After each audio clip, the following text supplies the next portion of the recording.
Okay, one last application of our new ability to calculate the surface area of a surface is to apply it to surfaces of revolution.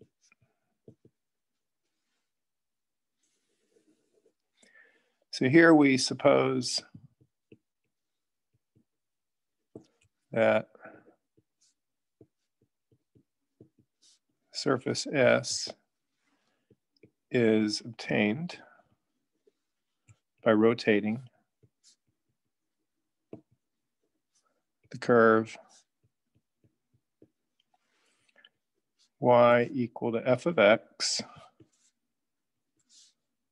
x between A and B,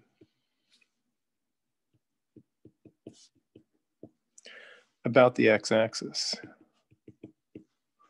where we assume here that f of x is non-negative. And you'll recall that Stewart actually covers the computation of this sort of a surface area in, where is it? You covered in calculus 2. Was it in chapter 10 or maybe chapter 7? I can't remember. But anyway, we're going to look at a new argument to derive the old formula. And of course, it'll be in the present context using parameters. So let's just draw this out and say what it is that we're doing here.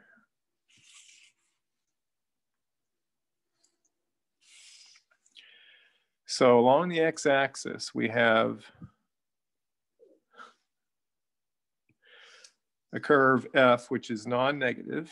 And so we start here maybe at A, B is down here. Something like this, maybe.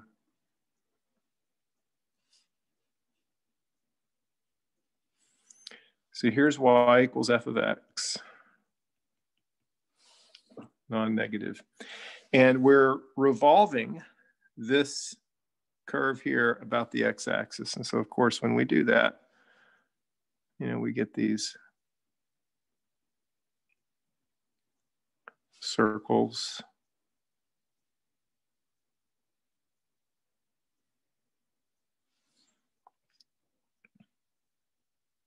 All right.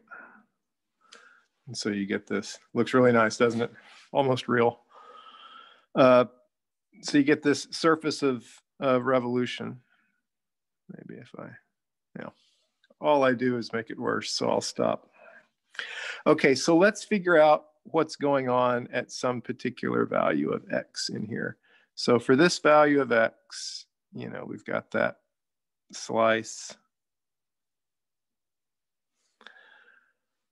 of the surface. And let's characterize each point on this circle. So each one of these slices is a circle parallel to the YZ plane. And let's characterize this point here in terms of the angle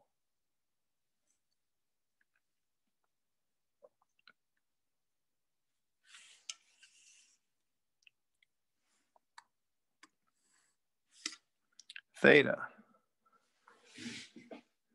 made by the line segment from this point on the x-axis to this point on the surface S, which I haven't yet officially labeled.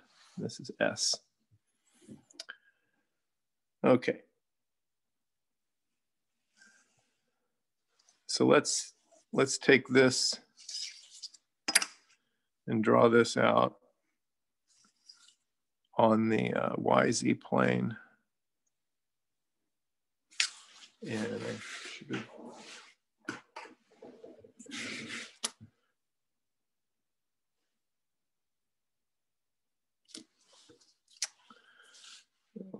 let's see.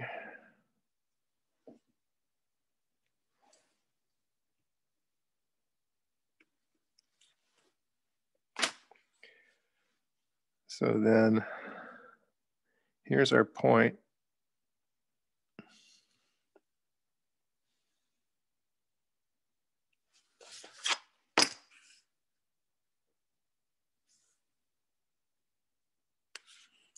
And the angle theta.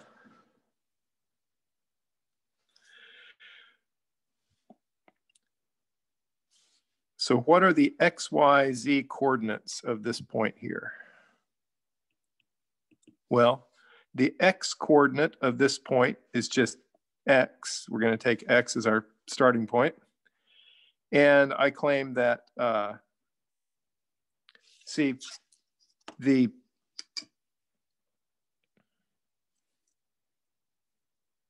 radius of this circle here is f of x. And so f of x is also this distance here. So the radius of this circle is f of x. So the radius of this circle is f of x, since this is the same circle. And so then y is equal to f of x times the cosine of theta, and z is f of x times the sine of theta.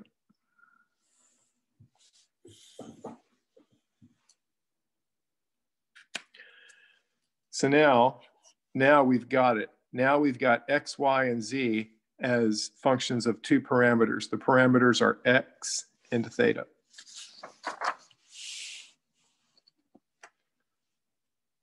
So now the surface S is given by r of x theta, where the function is x, then f of x cosine theta, and f of x sine theta. And now we're off to the races. Oh, maybe I should go ahead and say a less than or equal to x less than or equal to b, 0 less than or equal to theta less than or equal to 2 pi. Okay, now we're off to the races. We need the partials. We need partial of r with respect to x. That's 1. F prime of x, since cosine of theta is equal to a constant here, so this is f prime of x times cosine theta. Again, the same relationship here, so f prime of x sine theta.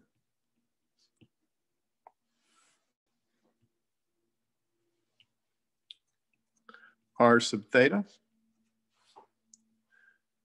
Partial of x with respect to theta is 0.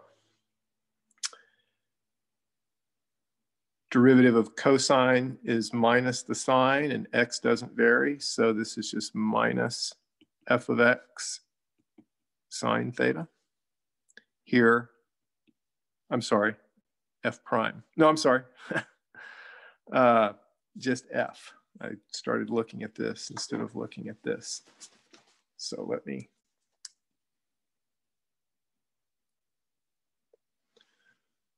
make these changes here.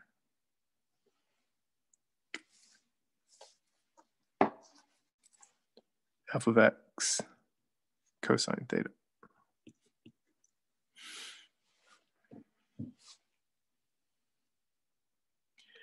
Now we need r sub x cross r sub theta. I'm going to just let me go ahead and just put the final answer after it's been simplified. I will let you check on your own time that this is correct. So what we get out of this is f of x, f prime of x, comma, minus f of x cosine theta, and minus f of x sine theta. You get a lot of factoring and sine squareds plus cosine squareds going to 1, kind of this classic game that you've seen play out in numerous contexts at this point. I'll show a few more details here. The magnitude of r sub x cross r sub theta is then, let's see, let me go down here.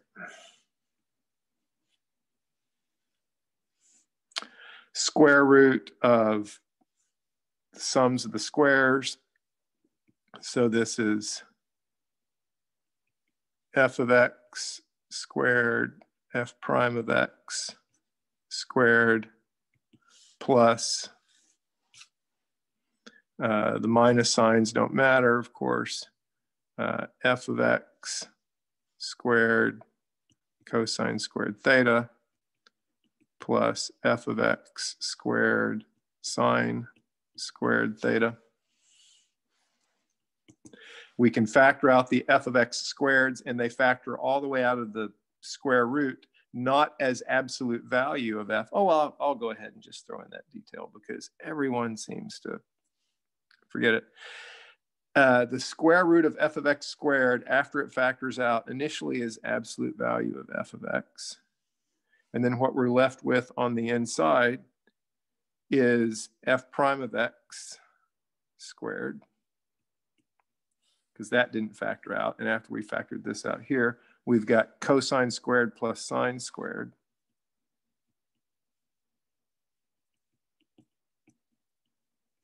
Now, the absolute values here go away because earlier we assumed that f is greater than or equal to 0. But only because of that can we go from absolute value to just f of x. And then write it like this, f prime of x squared plus 1. And this should look familiar. You've seen this formula pop up in more than one place. So for this context, then, the area of S is equal to, then our double integral becomes an iterated integral for both x and theta. So we'll do the theta first, or the outside integral will be theta. Integral 0 to 2 pi, integral a to b.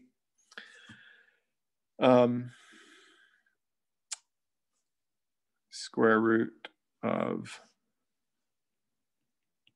f prime of x squared plus 1.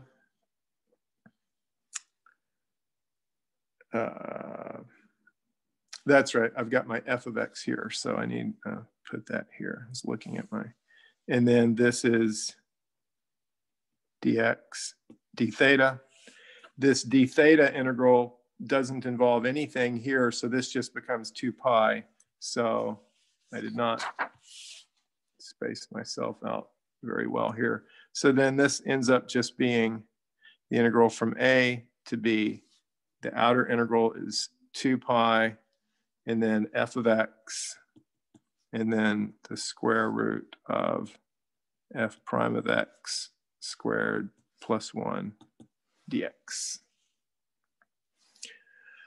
Okay, I need to press pause and go grab your homework assignment for this section. So,